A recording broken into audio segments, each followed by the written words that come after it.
ماں کی گود اولاد کے لیے کیا ہوتی ہے؟ تربیت گاہ ہوتی ہے۔ بچوں کے مدرسوں کی بنسبت بچیوں کے مدارس کی زیادہ ضرورت ہے۔ ایک شخص ہے، اس کا نام ہے ربیہ۔ کیا نام ہے؟ مولانا بیٹھے، پوچھنا حضرت شیخ الحدیث صاحب سے پوچھو، عرف عام میں اس کو ربیۃ الرائے کہتے ہیں۔ ربیۃ الرائے۔ ان کا والد گھر سے جانے لگا جہاد کے لیے، اپنی بیوی کو اس دور میں 30,000 درہم دے کے گیا۔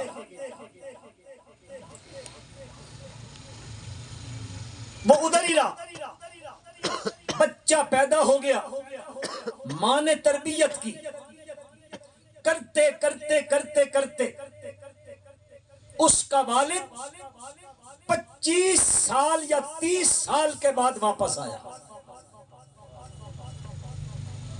اور آتے ہی ایک لمبی داستان ہے، وہ داخل ہوا، اندر سے حضرت ربیہ نکل رہے ہیں، باپ بیٹے میں گتھم ہو گئے، لڑائی ہوئی۔ وہ کہتا ہے بوڑھے تو کہاں رہا ہے؟ یہ گھر میرا ہے۔ وہ کہتا ہے تو کون ہے؟ یہ گھر میرا ہے۔ بس لمبی بات ہے، میں اس کو ترک کرنے لگا۔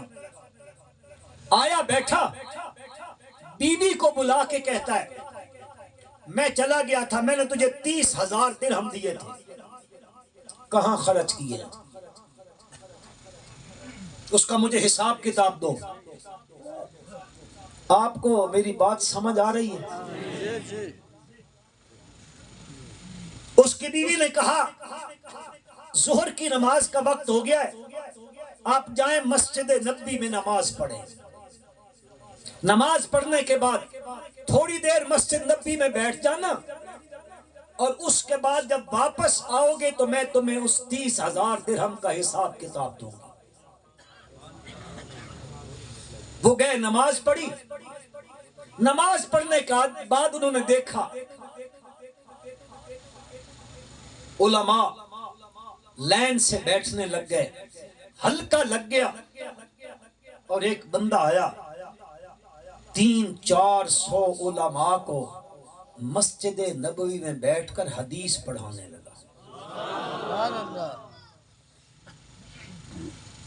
اس نے دیکھا یہ تو ربیہ ہے جو حدیث پڑھا رہا ہے، وہ میرا بیٹا ربیہ ہے۔ گھر میں آیا، بیوی نے کہا میں تجھے حساب دیتی ہوں، جو تو 30,000 درہم مجھے دے کر گیا تھا، وہ 30,000 میں نے اس بیٹے پر خرچ کیے تھے۔ آج تیرا بیٹا مسجد نبوی میں بیٹھ کر حدیث کا درس دے رہا ہے۔ تو اس نے اپنی بیوی سے کہا تو نے تو میرا سر خرید لیا ہے، واقعتاً میرے پیسوں کا صحیح مصرف بھی یہی تھا۔ تو اس کی ماں نے تربیت کی، بات تو تھا ہی نہیں۔ تو اس لیے یہ بات ذہن میں رکھنا، ماں کی گود اولاد کے لیے پہلی تربیت گاہ ہے۔ ذرا قرآن میں آ جائیے، ایک شخصیت ہے، اللہ کا نبی ہے، اس کے گھر میں اولاد نہیں ہے۔ کس کے گھر میں؟ بولو یار، کس کے گھر میں نہیں ہے؟ نبی کے گھر میں اولاد نہیں ہے۔ ایک تو یہ مسئلہ ثابت ہوا، اولاد دینے کا خزانہ نبیوں ولیوں کے اختیار میں نہیں ہے، کس کے اختیار میں ہے؟ اللہ کا نام ذرا زور سے لے لو، کس کے اختیار میں ہے؟ نبی بھی وہ ہے، وہ جد الانبیاء ہے، نبیوں کا دادا ہے، جس کے خاندان میں ہزارہا نبی آئے ہیں، اس کے گھر میں اولاد نہیں ہے۔ اب وہ اولاد مانگنے لگا ہے۔ آپ لوگ تو خوش قسمت ہو کہ باپوں سے فارغ ہو، کوئی بابا آپ کے علاقے میں اولاد دینے والا نہیں ہے۔ آپ تو ماشاءاللہ سارے اولاد کس سے مانگتے ہو؟ مانگنی بھی کس سے چاہیے؟ اللہ کا نبی ہے، اس کے گھر میں بھی اولاد نہیں ہے، اس نے حضرت نوح سے نہیں مانگی، پہلے والے گزرے ہوئے انبیاء سے نہیں مانگی، کس سے مانگنے لگے ہیں؟ قرآن مقدس فرماتا ہے اس پیغمبر نے جب اولاد کے لیے دامن پھیلایا، ہاتھ پھیلائے، کیا فرمایا؟ رب ہب لی من الصالحین، میرے پالن ہارا، حبلی من الصالحین، یہ ہبے سے ہے۔ ہبا جانتے ہو؟ اگر نہیں جانتے ہو تو میں بتا دوں، ناراض نہ ہونا۔ ہبا کہتے ہیں بہنوں کو زمین میں حصہ نہ دینا باپ کی میراث میں سے، اور اس سے ہبا کرا لینا۔ آدھے مجھ سے ناراض ہو جائیں گے، کہیں گے اگلے سال اس کو نہیں بلانا ہے۔ رب حبلی من الصالحین، میرے پالن ہارا نیکوکار سا بیٹا عطا فرما۔ پروردگار عالم نے آج تک نہیں دیا، اب دینے کا فیصلہ کر لیا۔ وہ اپنے فیصلوں میں بھی کسی سے مشورے نہیں کیا کرتا، وہ ان چیزوں سے، ذرا زور سے کہو یار، وہ ان چیزوں سے پاک ہے، پاک، مشورے نہیں کیا کرتا۔ پروردگار عالم نے آج تک نہیں دیا ہے، آج دینے کا فیصلہ فرما لیا۔ فرمایا فَبَشَّرْنَاهُ بِغُلَامٍ حَلِيمٍ، خوشخبری سنا دو ابراہیم کو، بِغُلَامٍ حَلِيمٍ، ایک بردبار بیٹے کی، حوصلے مند بیٹے کی، صبر کرنے والے بیٹے کی، ایک حلیم بیٹے کی خوشخبری سنا دو۔ میرے بھائیوں تھوڑی سی توجہ چاہتا ہوں، اللہ کا نبی مانگتا ہے حبلی من الصالحین، دینے والا، مانگنے والا کہتا ہے صالح بیٹا دے دے، دینے والا کہتا ہے بشرناہ بغلام حلیم، وہ صالح مانگتا ہے، دینے والا کہتا ہے میں حلیم بیٹا دوں گا۔ حلیم مانگا تھا، صالح مانگا ہے، لیکن کل کیا ہونا ہے، کل کیا ہونا ہے اس کو نبی ولی نہیں جانتے، صرف کون جانتا ہے؟ صرف کون جانتا ہے کل کیا ہونا ہے؟ ان اللہ عنده علم الساعة وينزل الغيث ويعلم ما في الارحام وما تدري نفس ماذا تکسب غدا وما تدری نفس بأي أرض تموت ولا تقولن لشيء إني فاعل ذلك غدا إلا أن يشاء الله۔ میرا پیغمبر کل کے بارے میں کہنا ہو یوں کہا کرو میں کروں گا، نا نا نا، انی فاعل ذالک غدا الا ان یشاء اللہ، مگر کہا کرو جو کون چاہے گا۔ اللہ کا نام آہستہ لے لو، چپ کر گئے۔ یہ میں نے اس لیے کہا ہے کہ بعض لوگ ہوتے ہیں ان کو یہ رستہ جاتا ہے وہ ادھر چل پڑتے ہیں، کہو ادھر جانا وہ ادھر چلتے ہیں، یعنی وہ الٹ کرتے ہیں۔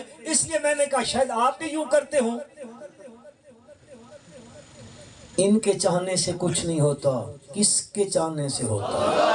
کس کے چاہنے سے ہوتا ہے؟ میرے رب کو پتہ ہے کل کیا ہونا ہے، اس بچے کے ساتھ کل کیا ہونا ہے۔ وہ تو صالح مانگ رہا ہے، وہ دینے والا کہتا ہے حلیم دوں گا۔ کل اس پر جو وقت آنے والا ہے اس میں صالح ہونے کے ساتھ ساتھ علم کی بھی ضرورت پیش آئے گی۔ اللہ کے خلیل کو نہیں پتا، اس کو تو پتا ہے اس لیے کہا سالے تو ہوگا ہی ہوگا نا، لیکن حلیم صفت والا دوں گا، دے دیا ہے۔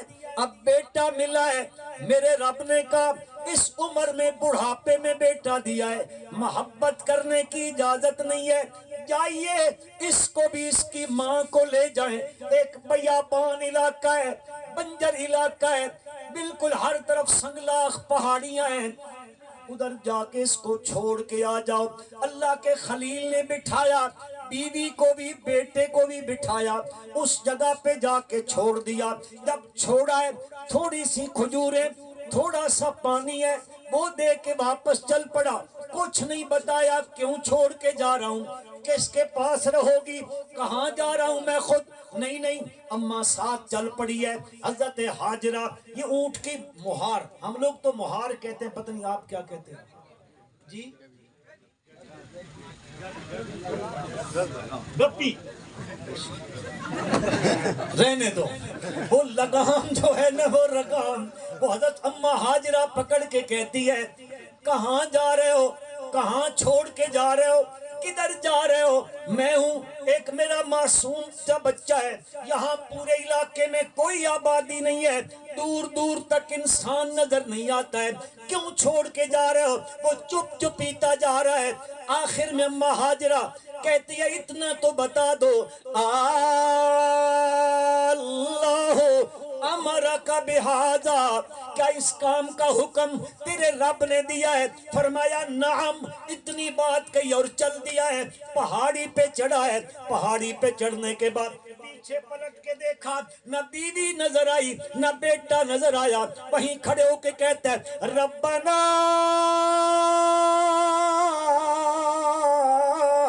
انی اسکنت من ذریتی بواد غیر ذی زرع عند بیتک المحرم ربنا لیقیموا الصلاة فاجعل افئدة من الناس تهوی الیہم وارزقہم من الثمرات لعلہم یشکرون۔ یہ کہنے کے بعد کہتا ہے مولا میں ان کا اپنی پاس اولاد کو، یہ تیرے حرم کے پاس وادی کیسی ہے، بواد غیر ذی زرع، نہ پانی نہ دانا نہ گھاس کا تنکا نہ انسانی آبادی، کچھ نہیں ہے، میں ادھر چھوڑ کے جا رہا ہوں۔ لوگ بھی کچھ نہ کچھ چھوڑ کے جاتے ہیں، پڑوسیوں کو کہتے ہیں یہ گھر تمہارے حوالے، کبھی بچہ کہتے ہیں یہ تمہارے حوالے۔ اللہ کا خلیل بیوی بچے کو چھوڑ کے جب واپس جا رہا ہے، کہتا ہے میرے پالن ہارا، میری بیوی بھی میرا بچہ بھی تیرے حوالے، اس کے حوالے، یہ تیرے حوالے کر کے جا رہا ہوں، ان کا رکھوالا بھی تو ہے، روزی رسان بھی تو ہے، ان کو جو ہے ان کا محافظ بھی تو ہے۔ یہ خلیل کے چلا گیا۔ اب یہاں پہ ایک عورت ہے، ایک اس کا بچہ ہے، وہاں پر کوئی سکول، کوئی مدرسہ، کوئی تربیت کا نہیں ہے۔ یہ ماں اس بچے کی تربیت، وہ زمزم نکلا وہ لمبی بات ہے، وہاں جی تربیت کر رہی، کرتے کرتے یہ بچہ بھاگنے کے قابل ہو گیا، چلنے پھرنے کے قابل ہو گیا، دوڑ لگانے کے قابل ہو گیا۔ ادھر باپ کو خواب آیا اور باپ نے خواب میں دیکھا میں اپنے بیٹے کو کیا کر رہا ہوں، کیا کر رہا ہوں، ذبح کر رہا ہوں۔ خواب دیکھا ہے، چل پڑا ہے، ادھر سے شام سے چل رہا ہے، اس جگہ پہ آ گیا ہے، ادھر پہنچ کے اپنے بیٹے کو بلاتا ہے، بلا کے کیا کہتا ہے یا بنی انی ارا فی المنام انی اذبحک فانظر ماذا تری، یا بنی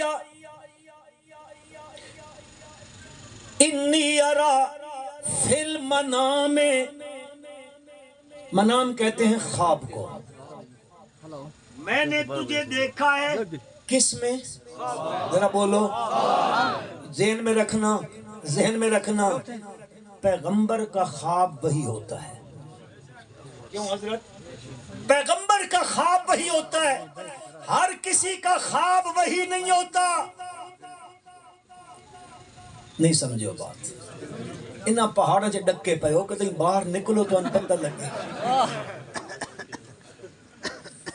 آج کل دنیا خوابوں پہ چل رہی ہے، کتابیں بھری پڑی ہیں، خواب آیا یوں ہوا، خواب آیا یوں ہوا، خواب آیا دل کا آپریشن ہو گیا، ہاں مزے ہی مزے ہیں. مجھے خواب آیا لے جا فلاں دربار پر اس اپنے بیوی بچے کو چھوڑا یہاں وہاں سب کچھ تیرا ستیہ ناس ہو جائے گا چھوڑ کے آ جا. یہ خوابوں کی دنیا ہے خوابوں پہ لوگ چل رہے ہیں. یاد رکھ لینا پیغمبر کا خواب وہی ہوتا ہے اور کسی کا خواب وہی نہیں ہوتا ہے. اب باپ بیٹے کو کیا کہہ رہا ہے ذرا میں توجہ چاہوں گا اور اپنے لیے استدلال کرنے لگا ہوں اس چیز سے اپنے موضوع کا. یا بنی انی ارا فی المنام انی اذبحک میں نے خواب میں دیکھا ہے میں تجھے ذبح کر رہا ہوں فانظر ماذا ترى بیٹا تمہارا کیا خیال ہے میرے ساتھ تعاون کرو گے کہ نہیں. بیٹا بھی تو بعد میں ہونے والا اللہ کا نبی ہے.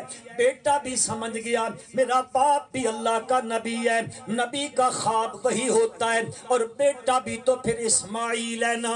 ماں اماں ہاجرہ کی تربیت گاہ سے نکلنے والا اس ماں کی گود سے تربیت پانے والا آگے سے کیا کہتا ہے یوں نہیں کہتا. اگر میں جملہ معترضہ کے طور پہ یوں کہہ دوں آج کل کا کوئی والد ہو یہ 10 سال 9 سال گھر میں نہ آئے کبھی بیٹے کو کوئی چیز بھی لے کر نہ دیو کبھی کوئی بیٹے کی خدمت بھی نہ کیو اور آئے کہے چلو میں تجھے یہاں لے کے چلتا ہوں میں تجھے ذبح کرتا ہوں.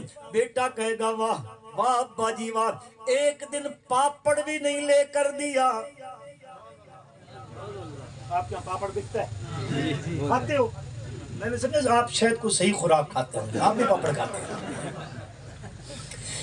آج دیکھو ذرا کمال دیکھو اس بیٹے کا تربیت دیکھو ماں کی. باپ کہتا ہے انی ارا فی المنام انی اذبحک فانظر ماذا تری یا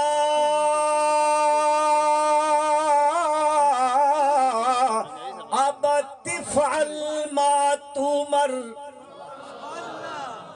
یا ابت افعل ما تؤمر.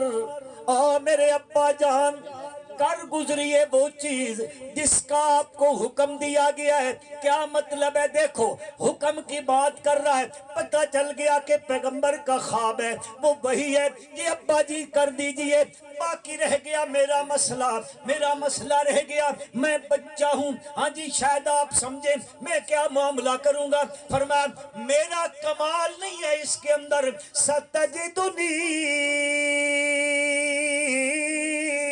انشاءاللہ من الصابرین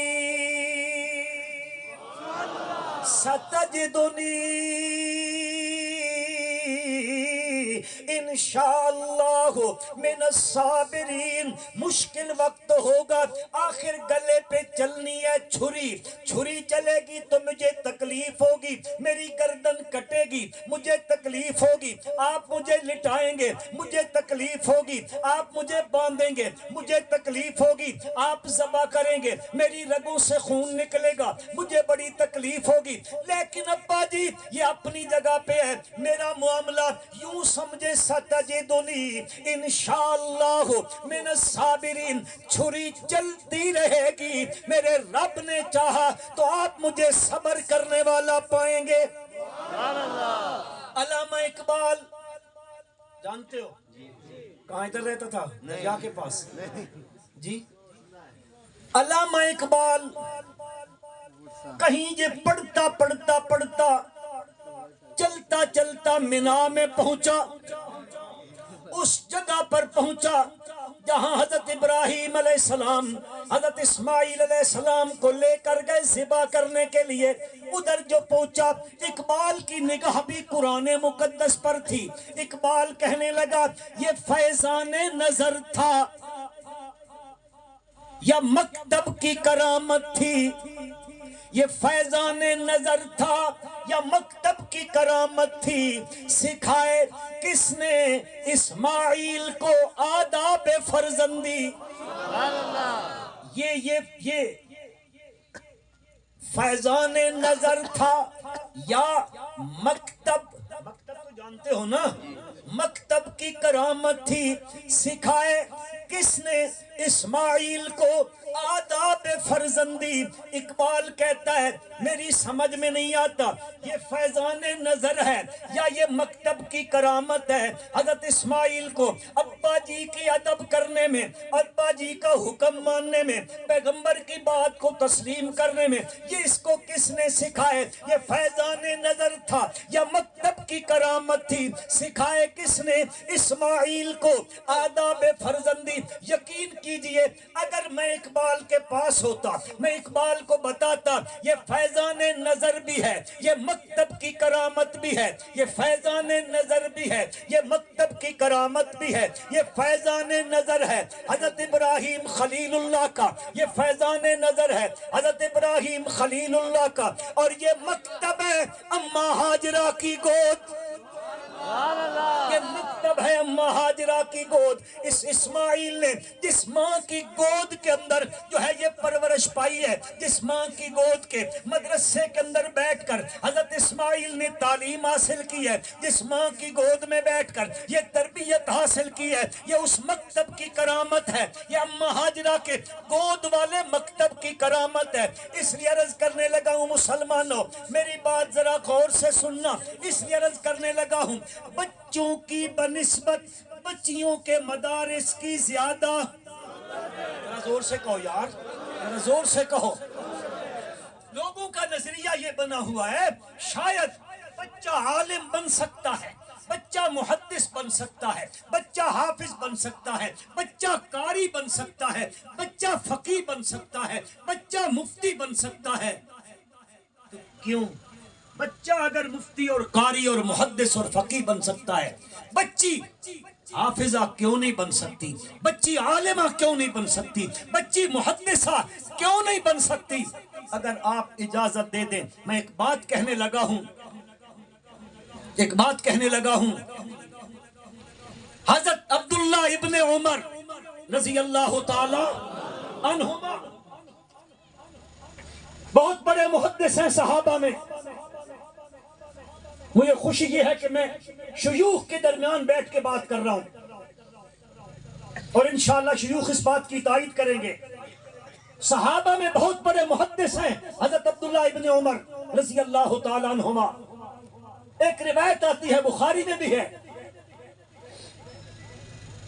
آپ نے فرمایا یہ رو رہے ہیں، اس کے گھر والے کے رونے کی وجہ سے اس مرنے والے کو عذاب ہو رہا ہے، يعذب ببقاء اہلہ او کما قال النبی صلی اللہ علیہ وسلم۔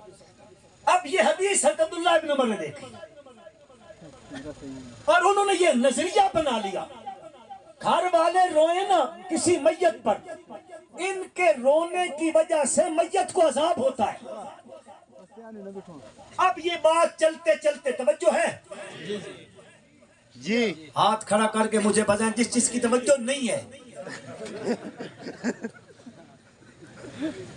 نعرہ تکبیر، اس لیے میں کہہ رہا تھا توجہ چاہیے، نعرہ تکبیر۔ حضرت عبداللہ ابن عمر رضی اللہ عنہ نے یہ نظریہ بنا لیا، جہاں کہیں میت ہوئی اگر گھر والے رونے لگے روک دیتے تھے، یہ کیا کر رہے ہو، اس کی وجہ سے عذاب ہوتا ہے۔ یہ بات چلتے چلتے سیدہ طاہرہ اما عائشہ صدیقہ کے پاس پہنچی رضی اللہ تعالی عنہا۔ میری اماں نے کہا اللہ کے بندے میرے نبی کے ارشاد کو سمجھ نہیں سکے، حضور اکرم آپ نے جو فرمایا نا وہ اس لیے فرمایا تھا، وہ مرنے والی عورت یہودیہ تھی، وہ کفر کی وجہ سے عذاب میں مبتلا اور یہ پیچھے رو رہے ہیں۔ اب دیکھو اتنا بڑا صحابی، اس کے مقابلے میں میری ماں کی فقاہت دیکھو، اس عورت کی فقاہت دیکھو۔ اور وہی حضرت عبداللہ ابن عمر ہیں، جب آئے نا وہ کلیب بدر والی بات سامنے آئی، میں تفصیل نہیں عرض کروں گا، وہ کلیب بدر والی بات سامنے آئی نا تو انہوں نے بنا لی یہی بات کہ ادھر تو کلیب بدر کے اندر پڑے ہوئے کنویں میں آپ فرما رہے ہیں هل وجدتم ما وعدکم ربکم حقا، ہم سے جو وعدہ کیا تھا ہمارے رب نے ہم نے سچا پا لیا، تم نے بھی پا لیا کہ نہیں؟ کہنے والے کہتے ہیں یا رسول اللہ کیف تکلم اجسادا لا ارواح فیہا، کیف تکلم اجسادا لا ارواح، ان سے کیسے کلام جن کے اندر روح ہی نہیں ہے؟ آپ نے فرمایا تم سے زیادہ سور ہے۔ اے حدیث بخاری میں، یار تم تو بالکل ایسے صوفی بن کے بیٹھو، کبھی سنی نہیں یہ بات۔ اب وہاں یہ بن گیا نظریہ، بات پہنچی میری ماں تک، سیدہ طاہرہ اما عائشہ صدیقہ رضی اللہ تعالی عنہا تک پہنچی نا۔ میری اماں نے فرمایا اللہ ان سے راضی ہو جائے، انہوں نے بات نہیں سمجھی۔ اللہ کے نبی کے فرمانے کا مقصد یہ تھا، سننے کی بات نہیں تھی۔ عالموں وہ جان گئے ہیں جو بات اللہ کے نبی فرماتے تھے وہ بات سچ ہے، پتہ چل گیا ان کو، علم آ گیا، علم سے اس کو تعبیر فرمایا۔ اور پھر فرمایا کیسے کہہ سکتے ہیں رسول اللہ صلی اللہ علیہ وسلم، حالانکہ رب ذوالجلال نے فرمایا انک لا تسمع الموتى انک لا تسمع الموتى ولا تسمع الصم الدعاء اذا ولوا مدبرین وما انت بمسمع من فی القبور۔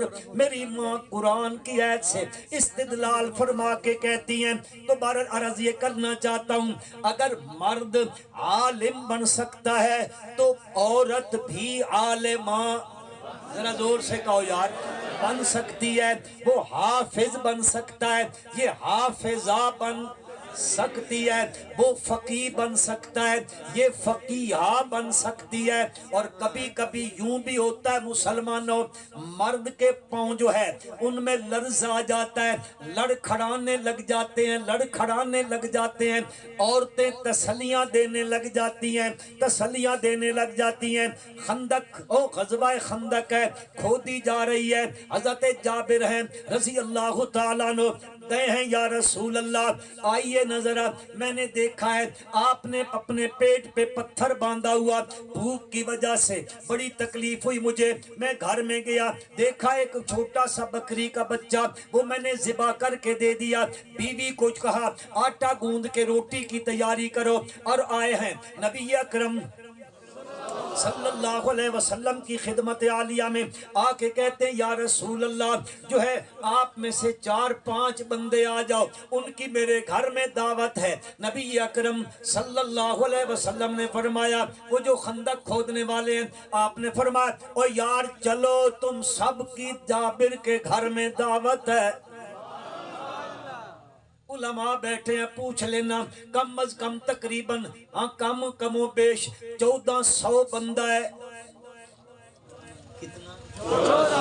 دعوت کتنوں کی ہے؟ 3-4-5 بندوں کی دعوت ہے، آپ تشریف لائیں۔ آپ نے فرمایا چلو بھائی چلو، سب کی دعوت ہے اس کے گھر میں۔ اب انہوں نے جو بات سنی ہے بھاگ کھڑے ہوئے گھر میں پہنچے ہیں۔ ہمارے جیسا کوئی ہوتا گھر میں جاتا، بندوں 2 کی 3 کی 4 کی دعوت اور بندے آ جائیں 1400، تو ہم لوگوں کو تو گھر سے نہیں دیش سے نکال دیا جاتا، چلو یو گیٹ آؤٹ۔ سبحان اللہ۔ حضرت جابر رضی اللہ تعالیٰ گھر پہنچے ہیں، اہلیہ محترمہ سے کہنے لگے سبحان اللہ، اپنی اہلیہ سے کہنے لگے مسئلہ یہ گڑبڑ ہو گیا ہے، ہمارے پاس تو انتظام بھی نہیں ہے، کیا کریں گے؟ حضرت کی اہلیہ کہنے لگی سبحان اللہ، جملہ سنو، وہ کہنے لگی جابر کس لیے پریشان ہوتے ہو؟ تم اپنے مہمانوں کی فکر کرو، تم نے جتنوں کو دعوت دی ہے اتنوں کی فکر کرو، جن کو دعوت انہوں نے دی ہے وہ جانے ان کا رب جانے، سبحان اللہ، وہ جانے ان کا رب جانے، تم اس کی فکر کرو۔ نبی اکرم صلی اللہ علیہ وسلم نے فرمایا میرے آنے سے پہلے